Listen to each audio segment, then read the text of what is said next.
Unlike other policies, such as those regarding health, education or defense, the Common Agricultural Policy, also known as CAP, is one of the European Union's most central policies and aims to ensure that food is high quality, safe and affordable for the consumer. The three priorities of CAP are viable food production, sustainable management of natural resources, and the balanced development of rural areas throughout the EU. But did you also know that rural areas make up more than 77% of the territory of the EU, with about half of the population? That there are approximately 12 million full-time farmers in the EU, and that the EU's food industry and agriculture sector accounts for 6% of the EU's total GDP and provides jobs for 46 million people, or that CAP currently uses almost 40% of the common budget of the EU, that is more than 50 billion euros per year. But how is this 40% of the EU's common budget used?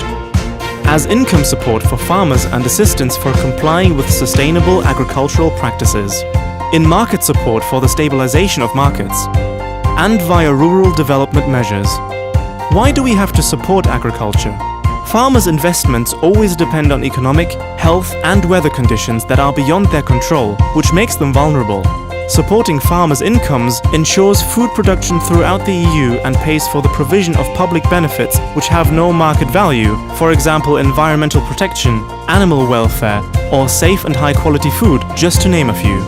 The main benefits of rural development support are the transfer of knowledge and innovation in rural areas as well as the agricultural and forestry sectors, improving the competitiveness of the agricultural sector, the functioning of the food supply chain, ecosystem preservation, furthering effective resource management, and the economic development of rural areas. We need the Common Agricultural Policy to guarantee that consumers have access to safe, high-quality food at an affordable price.